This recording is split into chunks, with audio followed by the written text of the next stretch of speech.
Hello, Urban Village Church. Here we are again on video.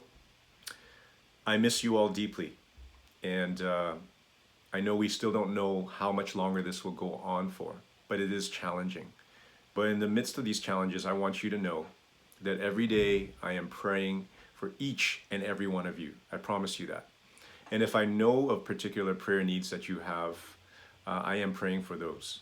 And if you do have particular prayer needs, please feel free to contact myself or our leadership team. We want to be praying for you.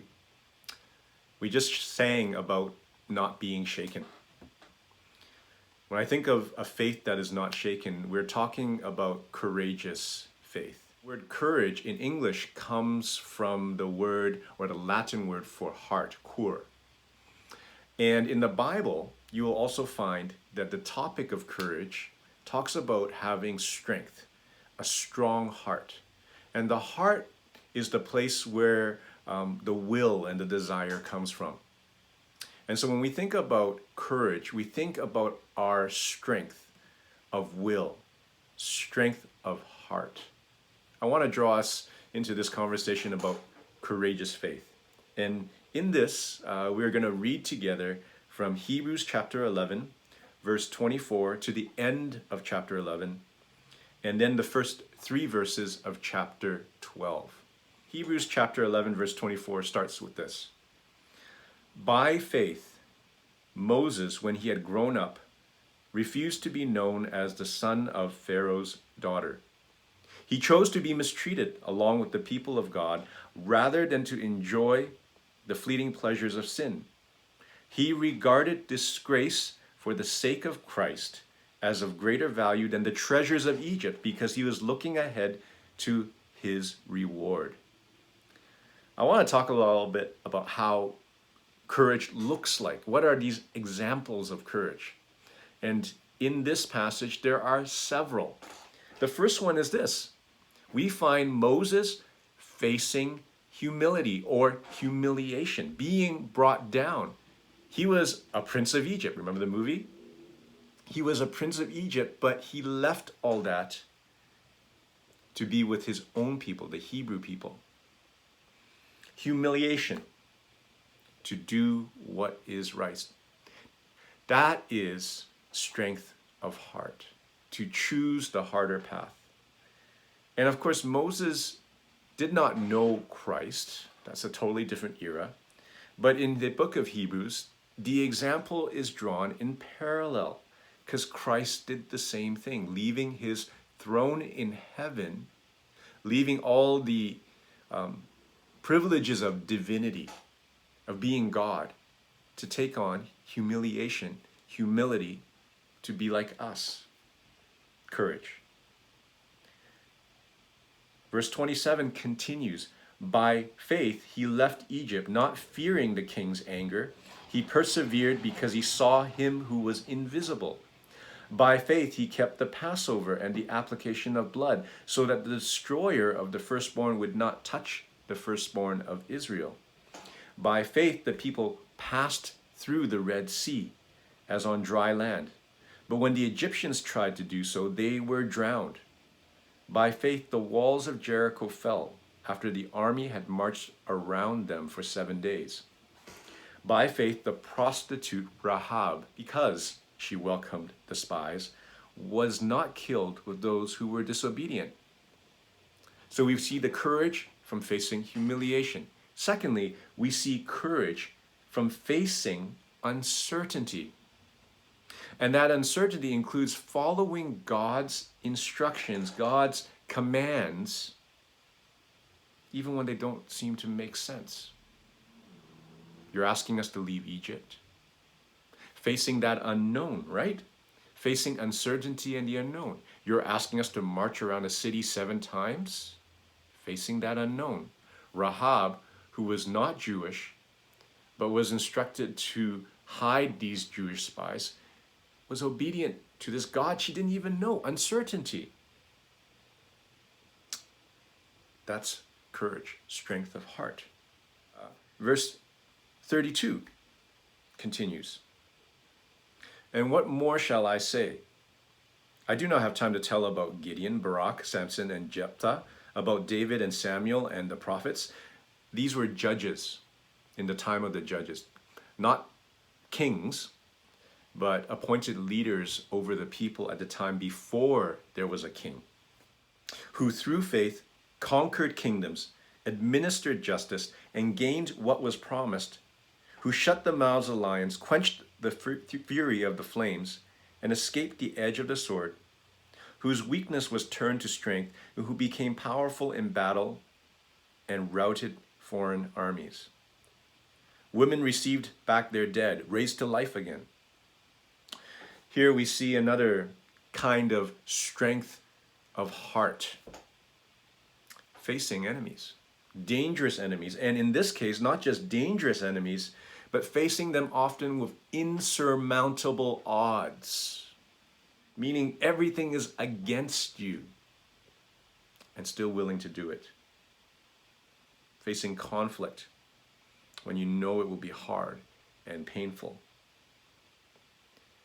There were others who were tortured, refusing to be released so that they may gain an even better resurrection. Some faced jeers and flogging and even chains and imprisonment. They were put to death by stoning. They were sawed in two. They were killed by the sword. They went about in sheepskins and goatskins, destitute, persecuted, and mistreated. The world was not worthy of them. They wandered in deserts and mountains, living in caves and in holes in the ground. Here we have another couple ways that we see the example of courage or strength of heart. When people face personal tragedy and loss.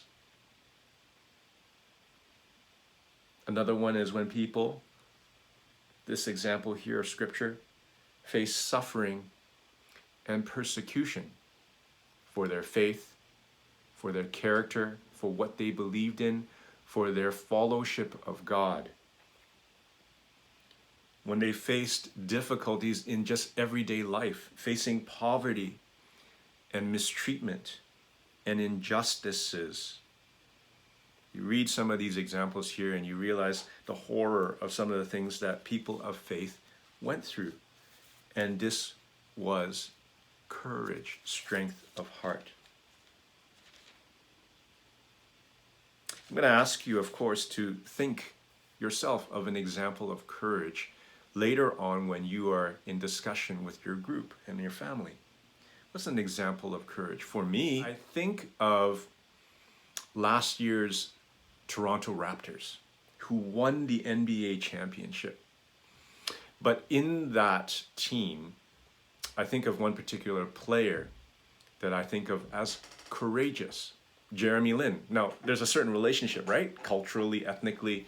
There's not that many of any Chinese guys in the NBA. We're few and far between.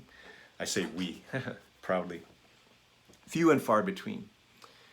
But he didn't attend a Division I basketball school. That's University College. He wasn't expected to be picked high in any NBA draft. In fact, he was passed over. He wasn't expected to do well. He could have quit. He went to a school, but it was not known for its basketball program. And yet, facing insurmountable odds, facing people who would just refuse to believe in his skills, facing all the reasons why he should quit, he did not. And look what he is today, an NBA champion on an NBA championship team. Yeah, that's a privileged example of courage, but it shows a strength of heart. When you think of our frontline workers today, doctors, nurses, paramedics, firefighters, police people, grocery workers who are called an essential service, people who do their jobs in the face of a virus, in the face of the difficulties of isolation, and they do it so that they can help others. I think a lot of people, And I'm sure many people would just not want to do that. They would want to protect themselves, and in a way, rightfully so. And yet there are these that put themselves out there. Courage, strength of heart. But I want to point something out. Bravery is something we admire. Courage, something we admire. They are actions that show strength. But it's not just the action.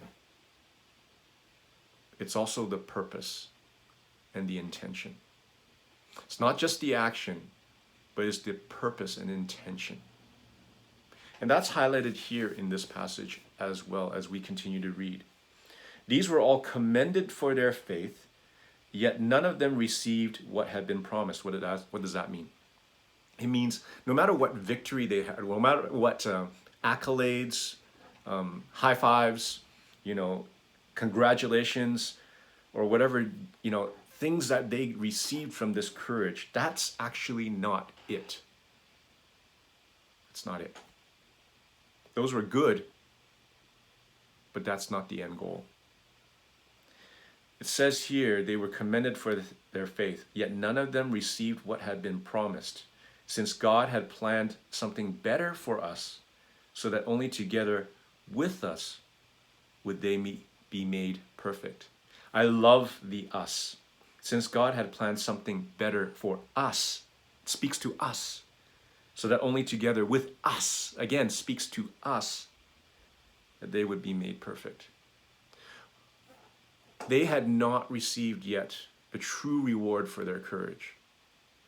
It awaits us to join in with our faith, to exercise our strong heart, courageous faith, to receive the reward together. Chapter 12, verses 1 to 3, let me read. Therefore, since we are surrounded by such a great cloud of witnesses, let us throw off everything that hinders and the sin that so easily entangles, and let us run with perseverance the race marked out for us, fixing our eyes on Jesus, the pioneer and perfecter of faith. For the joy set before him endured the cross, scorning its shame, and sat down at the right hand of the throne of God. Consider him who endured such opposition from sinners, so you will not grow weary and lose heart. It's not just the actions that demonstrate bravery, it is the purpose and intention. We live in Vancouver. On our North Shore are some beautiful mountains that you can hike, you can ski on.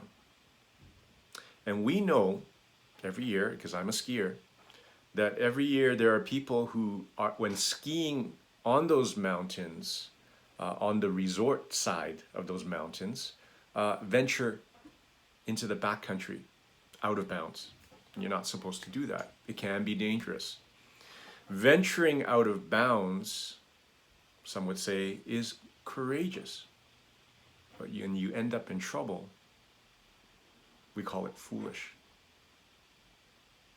However, the same activity takes place when those people are in need of rescue. The North Shore Rescue goes in to these dangerous, out-of-bounds places on these mountains to rescue those that are trapped or injured or endangered, and they put themselves in danger, doing the very same thing, essentially. But we don't call that foolish because of the purpose and intention to save lives, to help others, to do what is right. We call the North Shore Rescue courageous. You see the difference? The activity could be the same, but its purpose and intention is what determines whether it's foolish or courageous. What God explains to us through the book of Hebrews here, and this particular writer, is that it's for us and our purpose and intention to fix our eyes on Jesus. The reason why we exercise courageous faith is to persevere, to run this race, to keep our eyes fixed on Jesus, to even endure suffering and pain and shame, so that we can focus and do what is good and pleasing for God. We do it to be more like Christ. We do it so that we exemplify the love of God for the people of this world, the love of God that we have experienced. We do it not for our own congratulations. We do it because our courage points to the courage of the one who gave his life for us and the one who saves us. So the question here, what prevents us from having this courage? Well, it says here, the sin that so easily entangles. Sometimes we get distracted. It's very easy to get distracted by comfort, distracted by our privilege. So how do we avoid being distracted? We fix our eyes on Jesus. And what do we learn when we fix our eyes on Jesus? Well, I can think of personally 3 things that I do to keep my eyes on Jesus. It's a way that I think of making him a part of my everyday life. And the first is this. 1, acknowledge and enjoy his presence. He is alive. So his presence is real and with me. Acknowledge and enjoy his presence. That's how I fix on Jesus. The second is this. I know that he has power over death, but that power is now something I can feel and appropriate in my activity. I feel and appropriate his power in my daily life, in the activity that I am a part of. He is powerful, and he has promised us the power of the Holy Spirit with me. The third is this, to cultivate a lifestyle of prayer. A prayer life that is constant, everyday conversation, every time, everywhere conversation. Communicating with God in everything that I do.